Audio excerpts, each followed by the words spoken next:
Halo semuanya, kembali lagi bersama saya Michael. Di video kali ini kita akan membahas tentang update penting market crypto ya. Ini mengenai tentang inflasi, karena data inflasi sudah keluar untuk bulan Juni. Nah, kita akan lihat dampaknya di market crypto bagaimana. Karena cukup menarik kalau teman-teman perhatikan secara price actionnya juga ya. Jadi kita akan bahas hal itu dan mungkin bagaimana outlook ke depannya dengan data yang sudah keluar. Jadi ini akan cukup penting dan cukup menarik juga. Jadi kalau misalnya teman-teman suka video ini, jangan lupa untuk share videonya, like ataupun subscribe. Kita akan langsung masuk aja ke dalam pembahasan, dimana untuk hari ini market sedikit mengalami penurunan 2,5% ya, 2,5%. Bitcoin mengalami penurunan sampai sekitar 19.500 ya untuk saat ini. Ethereum masih bertahan di area $1.000 ya, walaupun dia mengalami penurunan sekitar 0,9%. Berikut juga beberapa altcoin cukup banyak yang mengalami penurunan. Kita lihat dari sini, walaupun seperti itu, beberapa altcoin seperti DCR ini mengalami kenaikan. Ada Serum, OKB, AAV, Huobi Token ini mengalami kenaikan ya, walaupun tidak terlalu signifikan dan rata-rata memang mengalami penurunan ya. Sempat kita lihat dari sini 6-7%. Kita cek sekarang untuk Fear and Greed Index bagaimana ya. Nah, kita lihat untuk Fear and Greed Index, kita berada di dalam level Extreme Fear, bahkan di level 15 ya. Nah, sekarang bagaimana dengan inflasi, data inflasi atau CPI reportnya.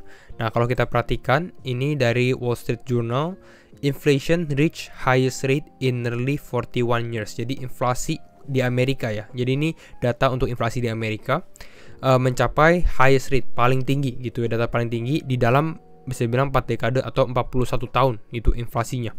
Bisa teman-teman lihat untuk di bulan Juni ini 9,1% ya. Dan sempat kita bahas kemarin di video sebelumnya, kita sempat bahas bahwa targetnya atau forecastnya itu di sekitar 8,8%, tapi di Juni ini 9,1% ternyata, jadi lebih tinggi 0,3% ya. Seharusnya cukup negatif kalau kita lihat dari data sendiri.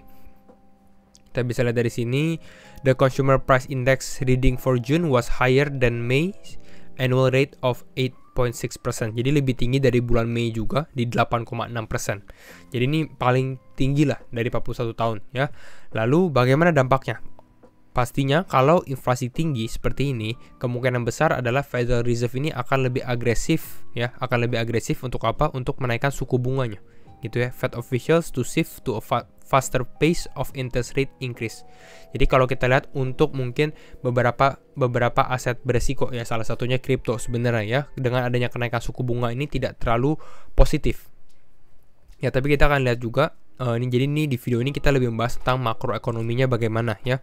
Kita bisa lihat juga dari sini dari Charlie Bilello, dia membahas tentang US inflation rate juga, di mana naik 9,1%, ini yang terbaru gitu ya, naik 9,1%. Highest level since November 1981 atau 1981. Jadi ini 1980-an, sekarang ini di 2022. Jadi teman-teman bisa lihat ini yang warna biru muda ya. Yang warna biru muda di mana inflasinya di sekitar level 9,1%, hampir sama seperti yang 1980. Nah, perbedaannya apa? Perbedaannya ini berada di dalam Fed Funds Rate atau suku bunganya lah, bisa dilihat ya. Bahwa kalau misalnya kita lihat di tahun 1981, Fed Funds Rate-nya itu was over 12% atau di atas 12%. Ya, kita bisa lihat dari sini yang warna biru tua itu ya. Effective Fed Funds Rate di sini di atas 12,8%. Sekarang kalau kita perhatikan suku bunga the Fed gitu ya, itu berada di sekitar 1,58%. Jadi bisa dibedain bahwa inflasinya levelnya sama kira-kira, tapi dari suku bunganya ini jompangnya cukup besar gitu ya, bahkan mungkin bisa dikatakan sekitar 10% ya, perbedaan 10%.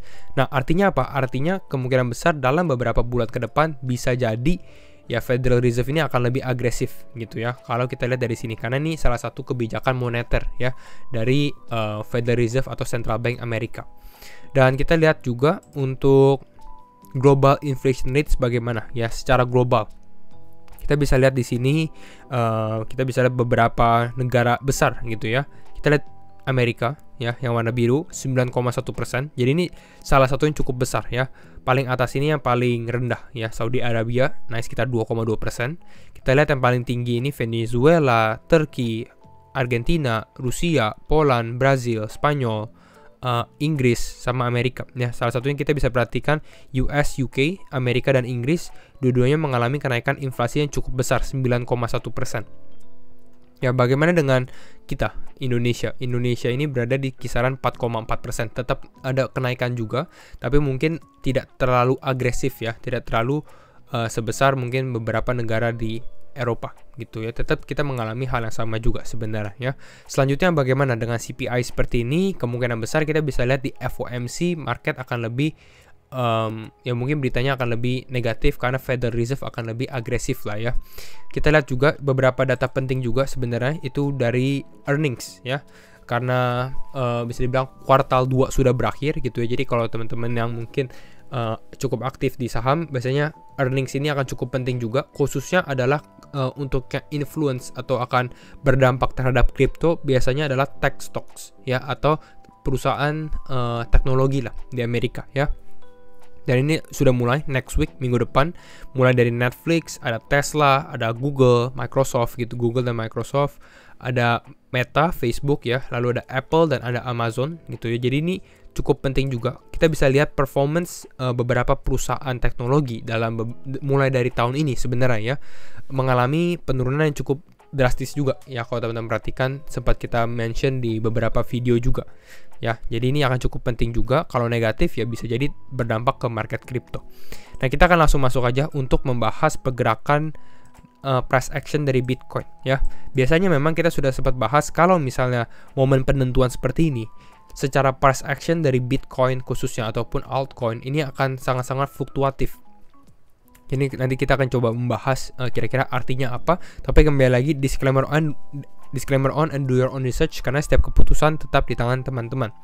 Ya, di sini kita berada di level 1 jam ya. Tapi mungkin kita zoom ke dalam time frame lebih kecil lagi. Jadi biar teman-teman bisa lihat fluktuasinya. Ya, kita bisa lihat fluktuasinya di sini. Volumenya kita close dulu jadi lebih gampang dimengerti untuk teman-teman. Nah, kita bisa lihat di mana pengumuman inflasi atau CPI itu berada di kisaran 19.30 ya, atau jam setengah 8 lah, bisa dibilang 7.30 ya. Dan kita bisa perhatikan sebelum data inflasi ini keluar, kita bisa dari sini yang fokus di sini, bahwa market atau khususnya Bitcoin ini mengalami pump gitu ya. Dan mungkin kalau orang-orang tidak tahu, tidak aware, merasa bahwa ini adalah breakout, yang benar-benar breakout gitu ya, karena volumenya juga cukup tiba-tiba menjadi tinggi. Dan bahkan Bitcoin sempat ke level 20.100. Jadi antara mungkin orang-orang lihat, wah ini bisa bilang data inflasinya akan cukup bagus atau breakout gitu ya. Tapi yang ternyata data inflasi tidak terlalu bagus dan memang langsung mengalami penurunan cukup drastis sekali ya. Ini massive sell off, penurunan benar-benar dalam. Kalau kita perhatikan dari sini, penurunan sekitar 5,9% dalam waktu 15 menit. Karena memang hasilnya yang kita bahas itu tidak terlalu bagus. Ya, lalu apa yang terjadi? Kalau kita perhatikan, memang Bitcoin ini sempat menemukan supportnya dia. Support Bitcoin itu berada di kisaran level 19.000 ya. Kita memang sudah sempat buat juga. Kalau teman-teman lihat di time frame 4 jam cukup kelihatan. Kita lihat dari sini.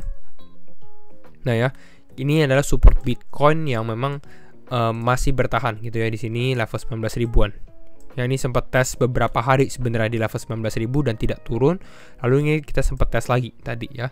Selanjutnya bagaimana? Mungkin dikarenakan semua orang melihat data inflasi yang tidak terlalu bagus ya. Data inflasi yang bisa dibilang memang kurang bagus atau jelek, tidak sesuai ekspektasi. Ya mau nggak mau mungkin mereka mulai short ya, short market bisa jadi seperti itu. Dan memang kalau kita short market di sini terjadinya short squeeze yang cukup besar juga, yang cukup tinggi gitu ya untuk liquidate short. Dan ini yang sedang terjadi gitu ya, karena mungkin banyak orang yang bisa dibilang bearish dengan keadaan makro, dengan laporan yang baru saja terjadi. Jadi itu yang kita bisa lihat fluktuasinya cukup besar sekali ya. Nah, kita lihat juga di time frame 4 jam mungkin ya. Kita lihat dari sini. Nah, sekarang kita lihat memang ini candlenya cukup besar sekali ya untuk saat ini. Nah, kita cek juga sebenarnya bukan hanya Bitcoin yang lagi pump dalam secara short time frame. Untuk sekarang sebenarnya kita lihat dari sini ya. Nah, kita lihat S&P 500 ya, equity market. Dia juga bisa dilihat dari sini openingnya langsung hijau gitu ya. Mungkin ini walaupun sebenarnya ya tidak terlalu bagus hasil dari FOMC-nya. Nah, ini opening sempat sedikit merah ya, sedikit merah, lalu tiba-tiba pump yang cukup tinggi sekitar 1%. Ya, makanya Bitcoin mungkin ada influence untuk pumping juga. Kita lanjut kembali ke dalam Bitcoin. Nah, bagaimana ini? Apakah kita akan lanjut breakout walaupun dengan hasilnya tidak terlalu bagus atau bagaimana. Nah, ini akan kita akan coba bahas gitu ya. Dimana untuk sekarang, ya kalau kita perhatikan sebenarnya untuk sekarang, walaupun Bitcoin pump, ya kalau kita perhatikan di sini, Bitcoin sempat tes di dalam level support ini. Kita close volumenya. Nah, untuk sekarang sebenarnya Bitcoin masih belum bisa naik ke dalam resistance line yang sebelumnya dia buat juga di level ini. Ya, kita kalau teman-teman zoom out lebih kelihatan jelas. Nah, ini ya. Dimana kita tes sekali di sini. Ya, tes sekali, tes 2 kali, tes 3 kali. Lalu ini kita sempat bahas kalau Bitcoin breakdown dari level support ini akan cukup gawat gitu ya. Dan memang ini Bitcoin breakdown lah, bisa dibilang dia turun ke bawah. Nah, sekarang pertanyaannya adalah apakah yang Bitcoin lakukan untuk mengalami penurunan di sini ini adalah sebuah fake out, jadi hanya pura-pura turun lalu kembali naik ke atas, atau memang beneran breakdown ya. Dan kalau kita perhatikan dari time frame 1 jam, sebenarnya yang dilakukan Bitcoin untuk saat ini hanya retest ya. Ini sempat dia breakdown ke bawah, lalu sempat mau testing breakout ke atas lagi ya, tapi tidak berhasil. Kita bisa lihat di sini closingnya di bawah level resistance line-nya. Lalu untuk sekarang sebenarnya dia lagi berusaha untuk breakout lagi gitu istilah, atau masuk ke dalam trend line-nya. Nah, nanti kita lihat apakah ini berhasil atau tidak. Tapi mungkin kalau kita lihat dari sini ya masih lebih besar kemungkinannya untuk Bitcoin tes ke atas ini mungkin tidak berhasil breakdown dan ke bawah gitu ya. Kenapa kita bisa lebih condong seperti itu? Karena secara makronya tidak terlalu bagus gitu ya, secara hasil inflasi, dan mungkin nanti FOMC bisa jadi Fed akan lebih agresif lagi gitu. Jadi ada kemungkinannya untuk Bitcoin ini mengalami penurunan seperti ini. Nah, tapi kita lihat juga kalau memang karena kita lihat memang situasi market ini banyak retail yang cukup bearish juga gitu ya. Jadi ada potensi sebenarnya short squeeze ya, atau kenaikan Bitcoin di saat market sangat-sangat bearish gitu, karena udah terlalu bearish istilahnya ya. Nah, ini harus diperhatikan kalau misalnya Bitcoin bisa break level 20.000 ya. Level 20.000 ini karena bisa dibilang sekarang menjadi resistennya dia juga yang cukup kuat. Jadi dia pertama kalau Bitcoin bisa break resisten di sini, karena ini banyak resisten sekali ya. Dia bisa break 20.000 closing di candle jam gitu ya, di candle 1 jam break 20.000 dengan volume yang cukup kuat. Mungkin ada tendensi Bitcoin ini benar-benar bisa lanjut naik lagi gitu ya, mungkin selama beberapa hari ke depan kalau memang hal itu terjadi, di mana Bitcoin bisa break ke 20.000 ya. Ini untuk potensi bullish skenario-nya gitu ya. Jadi ini yang harus diperhatikan untuk pergerakan Bitcoin saat ini ya. Yang pertama adalah apakah dia bisa masuk trend line. Kalau tidak, mungkin memang yang kita sempat bahas ya adalah Bitcoin condong untuk mengalami bearish gitu ya. Dan kalau bearish yang kita belum bahas skenario bearish, dimana kalau untuk skenario-nya adalah Bitcoin ini harus mempertahankan support 19.000-nya. Ya, ini support yang sempat dia buat berkali-kali, bahkan testing lagi gitu ya. Normalnya biasanya Bitcoin akan lebih pelan ke bawah kalau memang terjadi kita kembali tes ke level ini gitu ya. Dan ini kita sudah tes sekali, tes 2 kali, tes ketiga kali. Nah, kalau ke tes keempat kali apakah ini akan bertahan atau tidak? Kenapa? Karena ini akan cukup penting juga, karena di mana support ini sudah breakdown ke bawah, basically Bitcoin sebenarnya di level bawah sini udah nggak ada support yang kuat lagi gitu ya, di sekitar level 18 ribuan.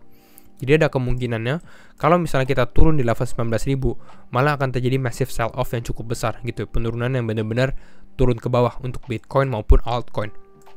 Jadi ya yang harus ditahan oleh Bitcoin adalah ini bisa dibilang last supportnya gitu ya, selain support diagonal yang kita breakdown ke bawah, yaitu adalah level 19.000. Jadi kira-kira itu untuk Bitcoin. Dan kita lihat untuk Bitcoin dominance juga. Nah, Bitcoin dominance sebenarnya masih stabil gitu ya di area ini, tidak terlalu bergerak gitu ya, dan belum memilih arahnya. Jadi mungkin itu saja dulu untuk update dari CPI, inflasi, dan juga analisa teknikal untuk Bitcoin.